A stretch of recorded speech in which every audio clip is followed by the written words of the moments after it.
Dari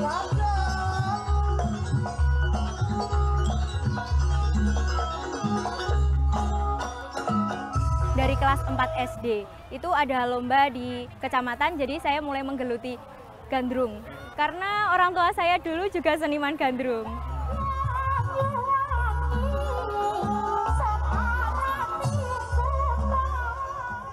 Tapi memang pariwisata selalu bicara tentang, sorry lah ya, tentang money.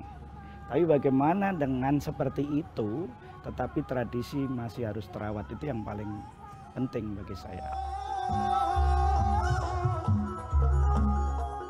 We saw that there is Gandrung happening here in Banyuwangi, so we didn't hesitate 1 minute and we drove all the way up here to see it.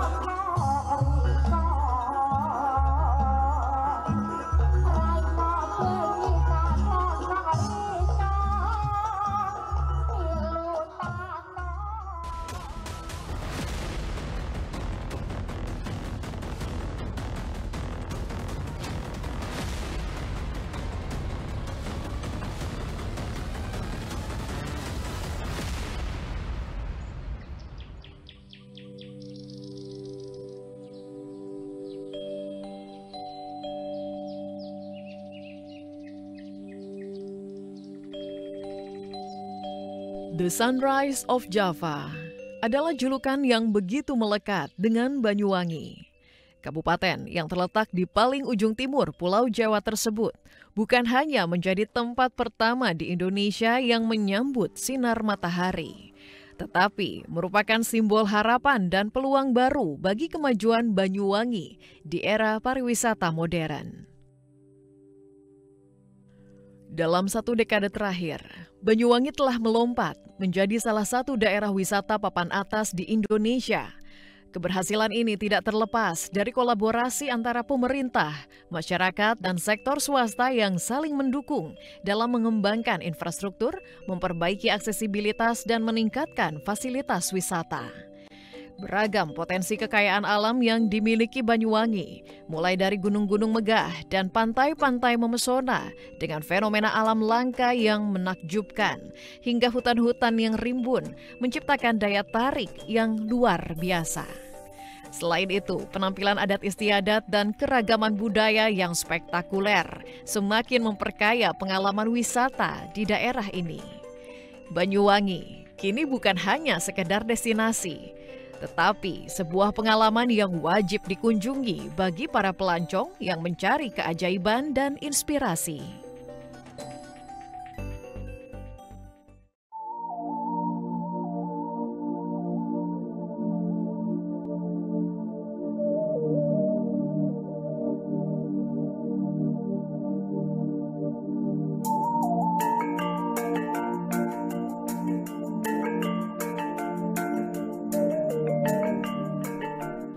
Banyak tantangan dan perjuangan yang diselesaikan oleh pemerintah daerah dan masyarakat, termasuk bagaimana menghilangkan anggapan-anggapan minor yang dilabelkan pada kabupaten yang berbatasan dengan Provinsi Bali tersebut. Sehingga membawa Banyuwangi menjadi sekarang, jadi menjadi kota santet, menjadi kota internet. Waktu itu kita membuka wifi, ada 1000 wifi, dan kita merubah Banyuwangi yang negatif tadi menjadi kota pariwisata, dengan memiliki destinasi alam yang banyak, yang indah-indah. Kita memiliki potensi budaya yang luar biasa juga, memiliki kekayaan alam dengan kesuburan yang luar biasa. Kita punya bisa dibilang inovasi ya, Banyuwangi Tourism. Jadi masyarakat silakan bisa melalui Android, bisa melalui iOS, aplikasi Banyuwangi Tourism. Di situ sudah lengkap informasi destinasi wisata. Ada sekaligus paket-paket wisatanya, berapa jaraknya dari lokasi dan sebagainya, sudah melalui GPS juga. Alhamdulillah untuk wisatawan yang baru ke Banyuwangi sangat membantu sekali. Dia bisa posisi di mana, terdekat kulinernya apa, terdekat hotel apa, terdekat destinasinya apa, sangat-sangat membantu sekali.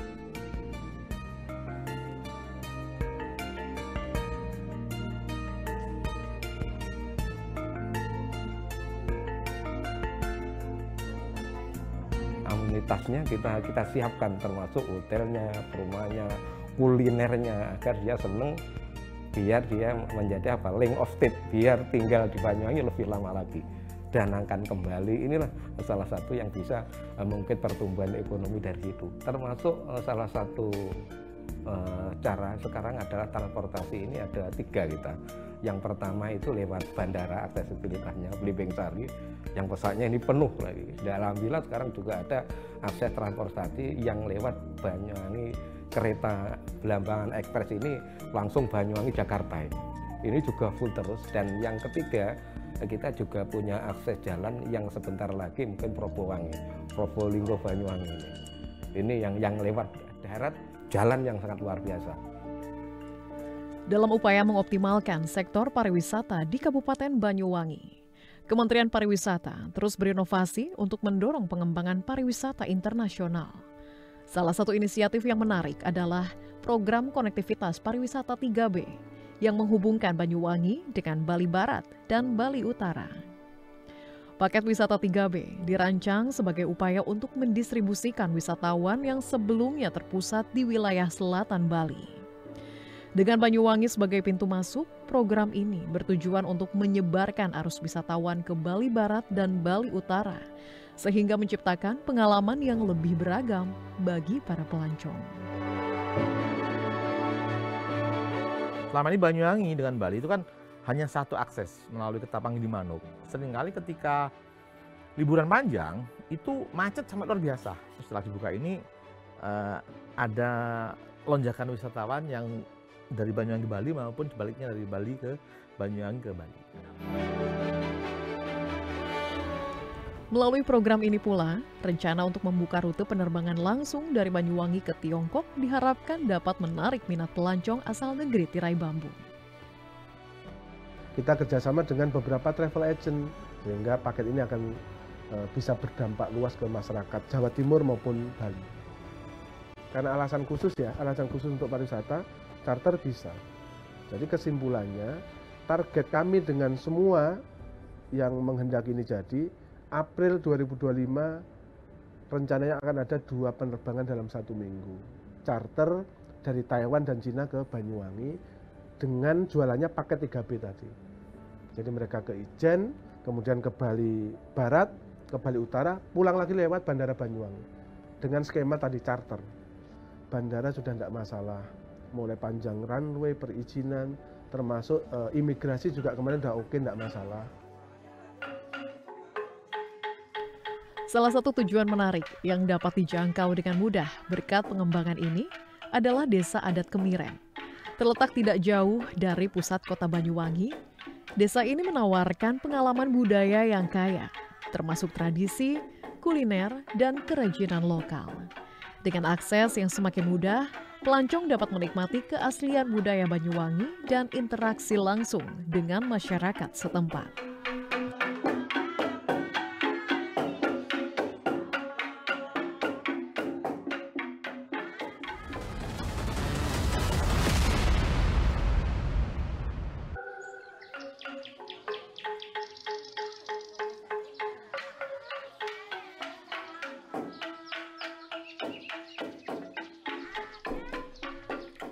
Setibanya di Kemiren, pengunjung akan disambut oleh suasana yang kental dengan kehidupan suku Osing, suku asli Banyuwangi yang masih memegang teguh adat istiadat dan kebudayaan mereka. Dentingan angklung, pukulan alu dan lesung, serta senyum hangat para sepuh menciptakan suasana magis yang seakan membawa pengunjung ke masa lalu. Musik lesung bukan sekedar hiburan, tetapi juga sarana untuk memperkuat kebersamaan dan identitas masyarakat Osing yang hingga kini terus dilestarikan. Desa Kemiren yang terletak hanya 5 km dari pusat pemerintahan Kabupaten Banyuwangi atau 40 menit berkendara dari Bandara Blimbing Sari adalah salah satu destinasi budaya yang semakin menarik perhatian wisatawan. Aksesibilitas yang semakin baik berkat pengembangan infrastruktur di jalur Geopark Ijen memungkinkan pelancong untuk dengan mudah menjangkau tempat ini. Desa Kemiren sendiri telah menjadi wajah transformasi pariwisata berbasis seni dan budaya di Kabupaten Banyuwangi. Ragam festival dan pagelaran yang dihelat oleh masyarakat seperti Barong Ider Bumi, Tumpeng Sewu, serta Ngopi 10 Ngewu kini menjadi bagian dari kalender utama Banyuwangi Festival, BIFES. Event tahunan bergengsi ini menarik minat wisatawan domestik maupun mancanegara, hingga berhasil mengangkat Banyuwangi sebagai destinasi pariwisata nasional dengan berbagai pencapaian bergengsi.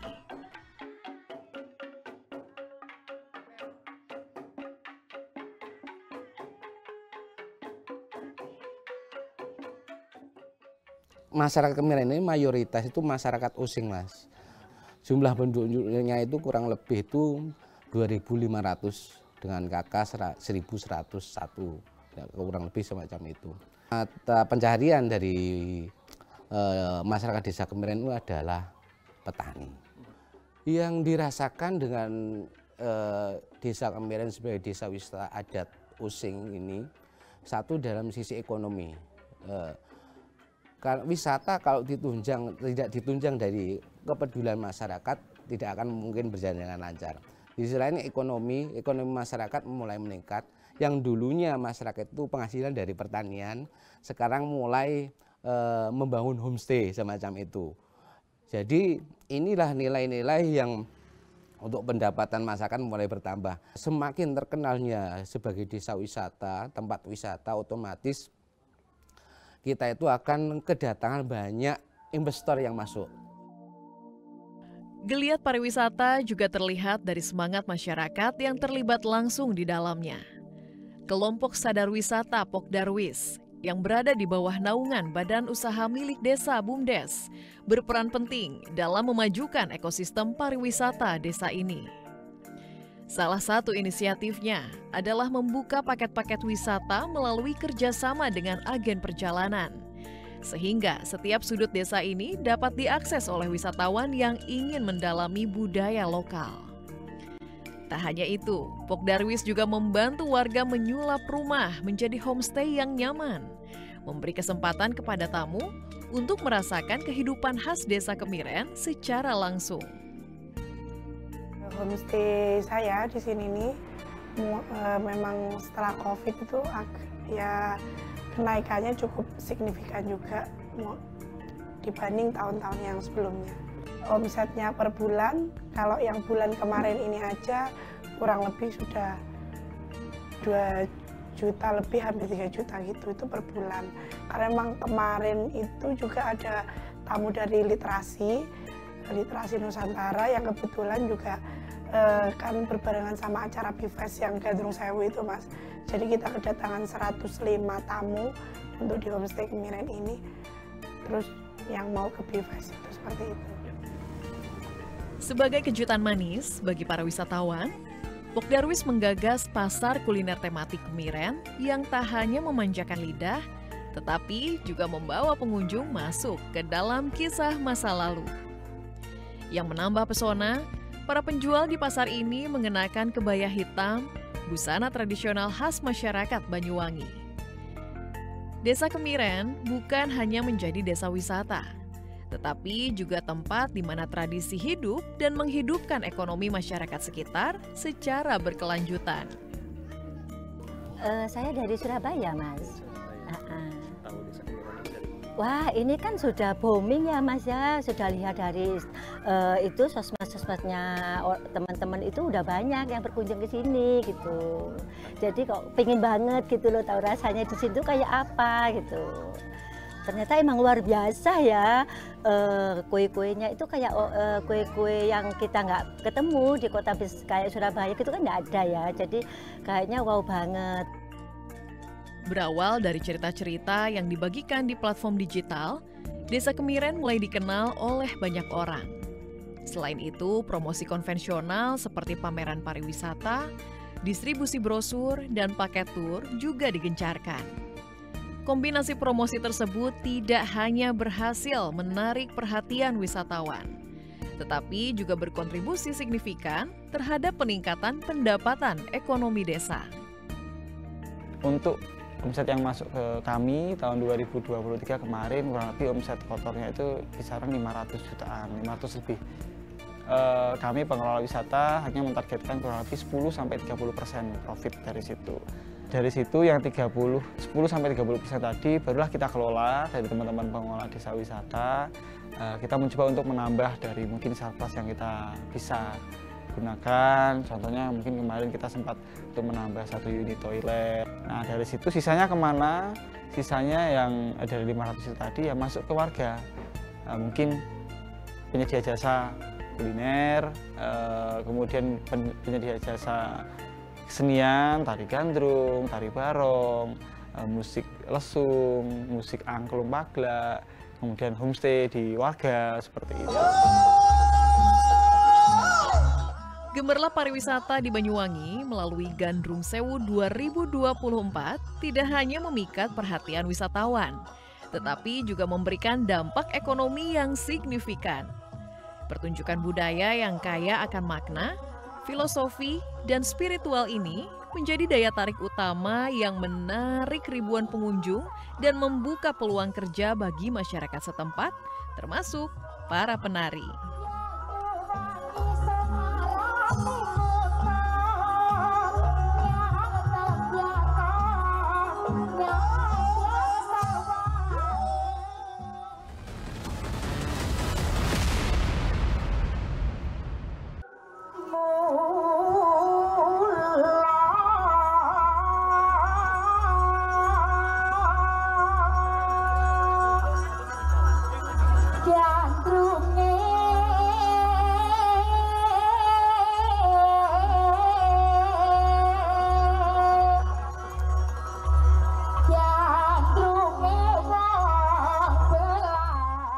Selendang sampur merah berkibar memukau, seirama dengan merdunya alunan gending yang diiringi gerakan gemulai tangan Puspa Intan Ayu, seorang penari gandrung dari Banyuwangi. Puspa adalah satu dari ribuan anak muda yang meliukan tari gandrung, tarian asli bumi Belambangan. Meski hanya latihan, gerakan mereka sudah begitu luas yang menggambarkan keindahan seni tradisional yang telah mendarah daging sejak kecil. Penari merupakan siswa SD hingga SMA se-Banyuwangi yang terseleksi. Bukan sekedar menari atau bermain musik, tetapi juga menunjukkan kebanggaan dan kecintaan terhadap budaya daerah. Keterampilan yang dipersembahkan pun seolah menjadi magnet yang mengundang decak kagum. Geladi resik ini bahkan mampu menyedot minat wisatawan yang ingin menyaksikan penampilan asli mereka di acara utama nanti.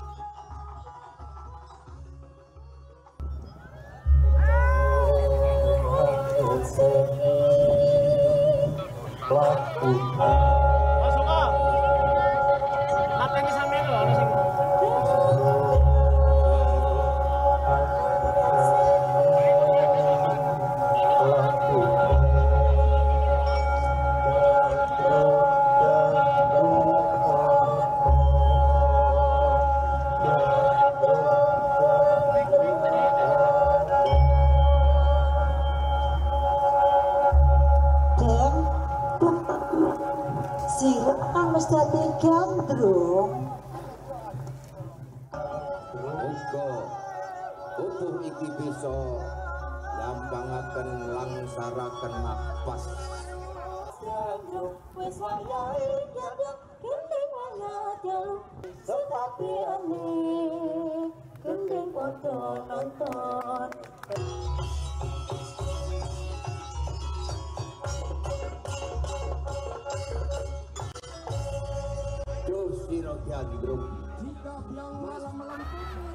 Saya mulai ikut sanggar itu dari kelas 4 SD. Itu ada lomba di kecamatan, jadi saya mulai menggeluti gandrung. Karena orang tua saya dulu juga seniman gandrung. Setelah menjalani, saya sangat senang sih bisa ada di sini sampai detik ini, bisa mengikuti Gandrung Sewu yang keempat mungkin. Saya juga melatih adik-adik saya, terus mengajak anak-anak SD mengulang anak SD juga.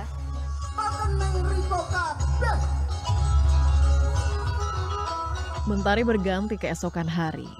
Suara gending tetabuhan seketika menggema, memecah gemuruh ombak Selat Bali. Ribuan langkah kaki berjalan secara kolosal, memerahkan hamparan pasir pantai Bum, Marina Banyuwangi.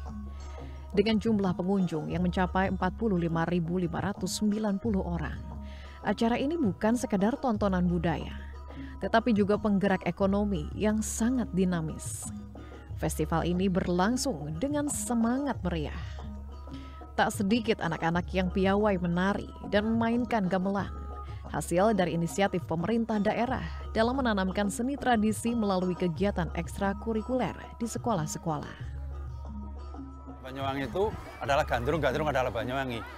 Jadi kesenian gandrung itu dicintai anak-anak Banyuwangi mulai dari TK sampai orang tua. Di sanggar-sanggar itu banyak mereka untuk belajar gandrung. Terbukti ini ya, ini 1.350 penari gandrung, ini ya sangat luar biasa. Jadi regenerasi di Banyuwangi itu jalan. Nilainya tinggi sekali, jadi kalau untuk gandrung sudah kadang-kadang orang tua seperti mendoktrin kan. Ketika kecil, kamu nari yang baik, belajar yang baik, nanti kalau sudah besar ikut gandrung sewu. Itu kan sama dengan didoktrin kan itu. Ini terbukti, orang luar daerah Banyuwangi aja sudah cinta dengan budaya Banyuwangi, tadi terbukti kan dapat bantuan pakaian gandrung. Ini membuktikan bahwa seni Banyuwangi itu tidak hanya dicintai oleh warga Banyuwangi. Maka dari itu, anak-anak Banyuwangi, ayo kita lestarikan seni tradisi Banyuwangi. Kita harus bangga dengan budaya daerah sendiri. Hidup seni, maka seni akan menghidupimu.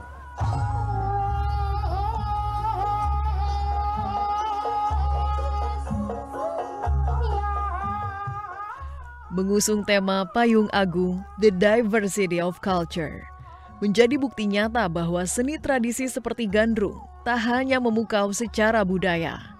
Festival ini juga mendatangkan manfaat ekonomi yang signifikan. Dengan perputaran uang hampir mencapai 8 miliar rupiah, Gandrung Sewu berhasil melibatkan berbagai sektor kreatif seperti seniman, kurator, dan semua yang berperan dalam memperkaya pengalaman festival. Termasuk 200 pelaku usaha mikro, kecil, dan menengah UMKM yang menjajakan aneka produknya, mulai dari makanan hingga cenderamata yang sedikitnya beromset mencapai puluhan juta rupiah. Dari sisi perhelatan, besarnya perputaran uang bisa dilihat mulai dari persiapan penari. Hanya untuk rias wajah saja, jika setiap penari menghabiskan dana sekitar Rp200.000, maka total biaya untuk seluruh penari mencapai 270 juta rupiah. Ini belum termasuk sewa kostum tari gandrung dan membeli omprok baru agar tampilan mereka terlihat lebih sempurna. Dengan harga minimal Rp250.000 hingga Rp2 juta. Semua ini menunjukkan betapa besar dampak ekonomi dari acara budaya yang tidak hanya mendukung kelestarian tradisi, tetapi juga memberikan keuntungan bagi pelaku industri kreatif.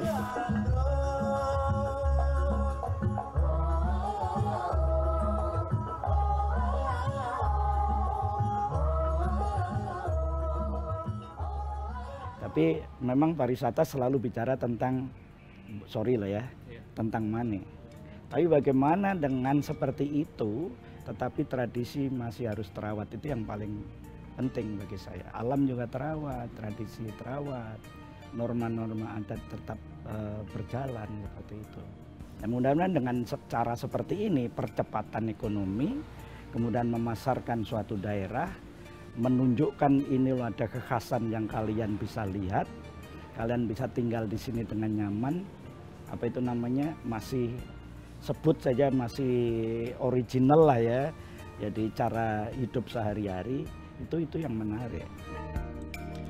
Transformasi yang terjadi tidak hanya membawa citra positif, tetapi juga memberikan dampak yang signifikan terhadap pertumbuhan ekonomi yang awalnya hanya 4,09% di 2021, kini Banyuwangi mampu mencatatkan angka 4,68% di 2024.